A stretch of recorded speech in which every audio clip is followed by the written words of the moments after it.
자료 요구부터 좀 먼저 할게요. 예.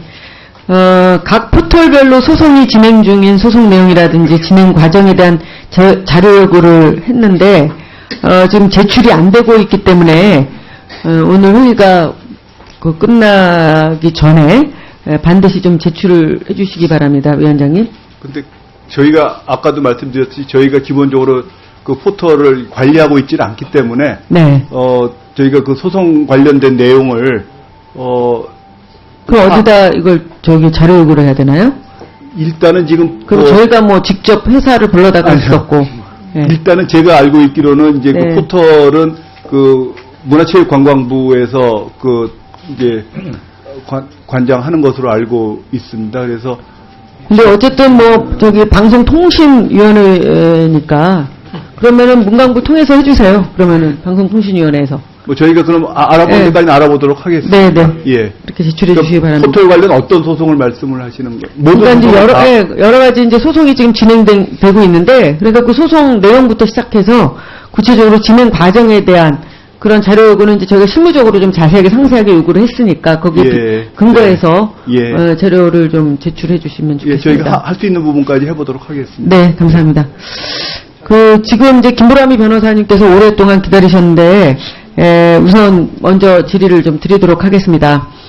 지금 단통법 제4조 5항에 따라서 소상공인 경쟁력 제고를 위해 대리점과 판매점에 대해서 단말기 추가 지원금 15%를 지급할 수 있는 것으로 되어 있는데, 지금 잠깐 안 계신 것 같아요. 근데 위원장님께는 먼저 그래요?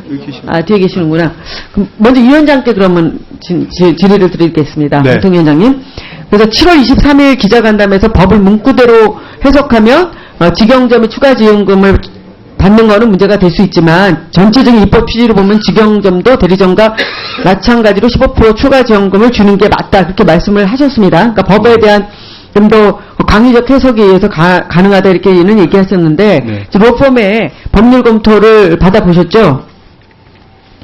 예, 자료에 의하면 받아본 걸로 돼 있는데, 그래서 이제 긍정적 반응과 부정적 반응과 이렇게 딱 갈리더라고요. 그래서 이렇게 이제 주요 법률 회사에서도 의견이 갈리고 있는 상황에서 어떤 근거로 직영점을 줄 수 있다고 말씀을 하신 건지 좀 다시 한번 정리를 좀 해주시면 좋을 것 같거든요.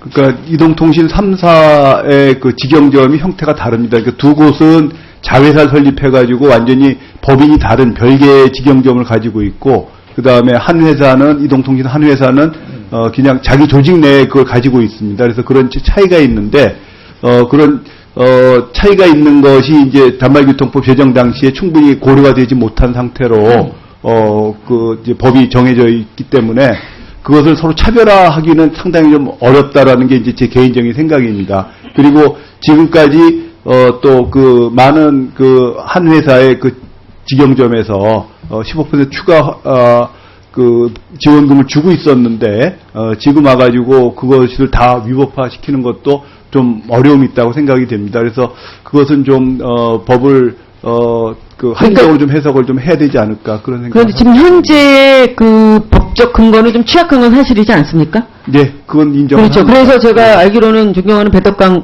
의원님께서 대표 발의로 지금 하신 걸로 알고 있는데, 그렇다고 한다면은 국회에서 논의 결과가 나올 때까지는 좀 두고 검토를 해야 된다 이렇게 보고 있습니다. 그런데 지금 그렇지 않고 있는 상황이기 때문에 문제가 되는데, 김보람이 변호사께 질의를 하겠습니다.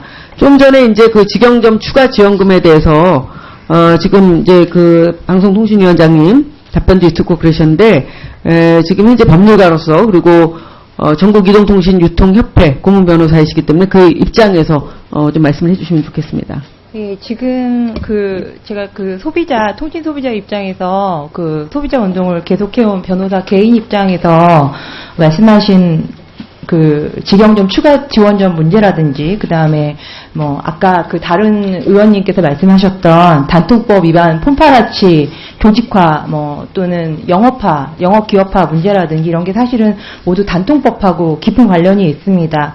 단통법이 그 이동통신사 이익을 고착화하면서 반대로 소비자들은 과거와 달리 더 많은 비용을 지불해야 되는 불합리한 결과를 발생시키고 있고, 또 최근에 나온 그 경제적 분석 자료에 따르면은 이 통사들의 가입자당 평균 매출이 계속 상승을 하고 있고, 단통법 이후에 반면에 무선망 투자비 비율은 계속 축소되고 있어서 단통법이 이 통사들의 마케팅 비용만을 감소시켜주고 오히려 그 이윤만을 증대시켜준 것이다. 그리고 그런 리스크가 있다라고 했던 최초의 그런 비판들이 모두 사실이었던 게 지금 확인이 되고 있습니다. 그래서 원칙적으로는 빠른 시일 내에 단통법이 폐지되거나 적어도 상한제만이라도 개정이 되는 게 필요하다는 게 이제 개인적인 생각이고요. 두 번째로는 이제 이동통신협회 그 고문 변호사 입장에서 말씀을 드리자면, 지금 현재 추가 지원금 대상 범위는 이 통사의 그 직영점이 포함되지 않는 것으로 해석되어야 하는 것이 법 취지에 맞다고 생각을 합니다.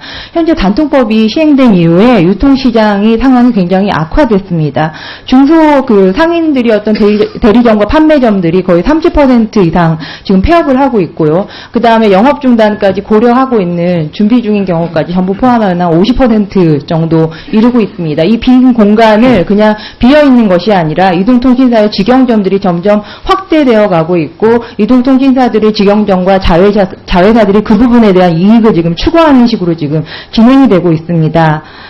그래서 심지어는 또 최근에 드러난 바에 따르면 직영점이 아닌 상인들과 그 다음에 직영점 간에 차별적 이익을 주는 경우까지 나타나서 유통시장이 지금 단통법 이후로 수직적으로 통합되어 가고 있는 모습을 보여주고 있습니다. 이 단통법 자체가 이동통신사의 시장 지배력을 보장해서 이윤을 고착화시키면서, 그러면서 다시 재차 추가 지원금으로 그것을 직영점의 자회사까지 확대해서 지급할 수 있도록 하는 것은 이동통신사들에 의해서 유통시장이 점점 고착화되고 시장이 하나의 지배력으로 통합될 수 있기 때문에 굉장히 큰 문제가 있습니다. 그래서 이런 점들을 살펴봐 주시기 바랍니다. 감사합니다. 예. 예, 그렇게 하겠습니다. 예, 그 단통법, 그 통신 다단계 심결은 이제 어제 나왔는데요. 다단계에서 소비자는 그 판매자이기도 하지만 다시 소비자 입장이 이렇게 중복해서 병행해서 있거든요.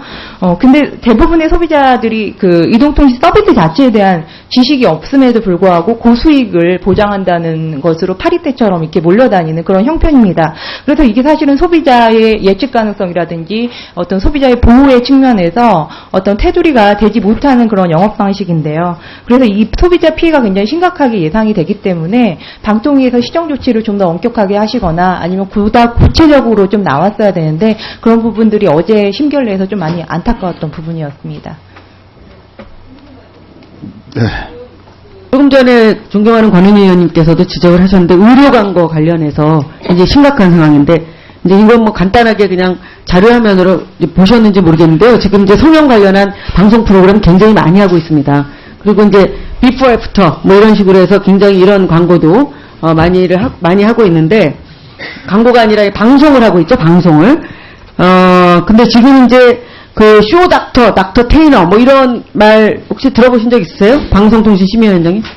네, 봤습니다. 예, 지금 의사신분으로 방송 매체에 출연해서 지금 대중에게 얼굴이 알려져가지고 연예인 못지 않은데 인기를 누리고 있는데, 지금 아주 급속하게 성형수술이 상품화돼서 이 의료사고 피해가 굉장히 많이 있지 않습니까? 그런데 부작용도 많고, 근데 지금 방송심의 규정도 그렇고 의료법 제56조 2항에 따라서도 지금 이 부작용이라든지 이런 문제, 의료인 및 의료기관의 방송협찬 및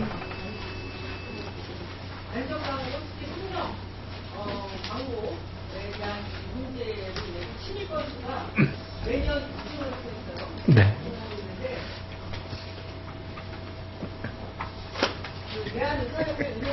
그 심의위원회 심의 건수는 2011년도 보면 5,000건에서 2014년도 15,553건. 굉장히 막 급증을 합니다. 그래서 48,000건 정도 이렇게 4년간 쌓였는데, 방송심의위원회의 건강의료정보 프로그램 심의 현황을 보면 2012년부터 15년도까지 99건에 불과해요. 너무 지금 방송 관련해서 의료 광고 이 피해가 굉장히 심각한데 너무 이 지금 방심위의 제재가 약한 거 아니냐. 방심위가 좀 이런 건 제재해야 되지 않습니까? 규제하고. 이 표현의 자유는 규제하지 마시고요. 이런 건 제재하고 규제를 해야죠. 왜 그런지 좀 얘기를 해주시겠습니까? 네. 그래서 우리 위원님의 우려에 제가 어떤 공감하고요. 그래서 이제 저희들도 이거 쇼닥터라든지 뭐 이와 같은 문제를 절감을 했기 때문에 얼마 전에 의사협회하고 MOU를 체결을 했습니다. 그래서 이제 그런 문제들을 먼저 자정 노력을 통해서 먼저 이제 척결을 하겠다 그런 약속을 이렇게 받았고, 그래서 어쨌든 이 문제에 대해서는 앞으로 조금 이렇게 획기적인 결과가 나오지 않을까 그런 좀 저희들이 이렇게 좀 바람이 있습니다. 그래서 이제 그 의사협회에서 이제 스스로 심의를 갖다가 강화해서 무슨 쇼닥터 문제라든지 성형 뭐 이런 문제라든지 이런 것들에 대해서 스스로 이제 먼저 어쨌든 이 자정 노력을 기울이겠다 그런 약속을 했습니다. 네. 네. 네. 네. 네.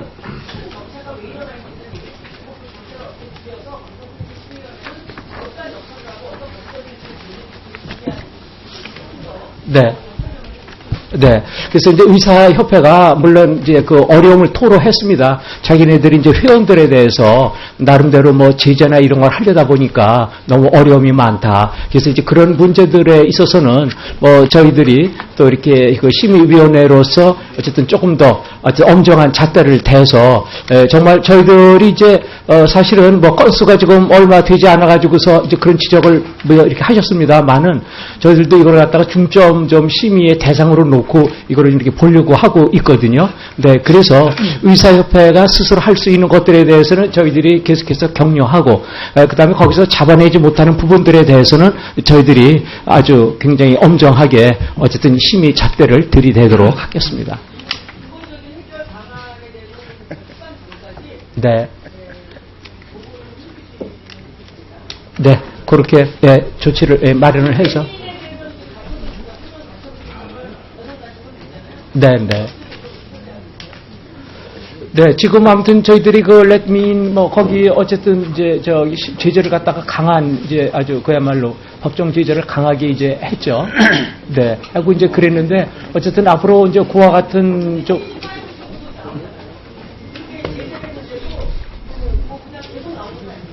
네, 그래서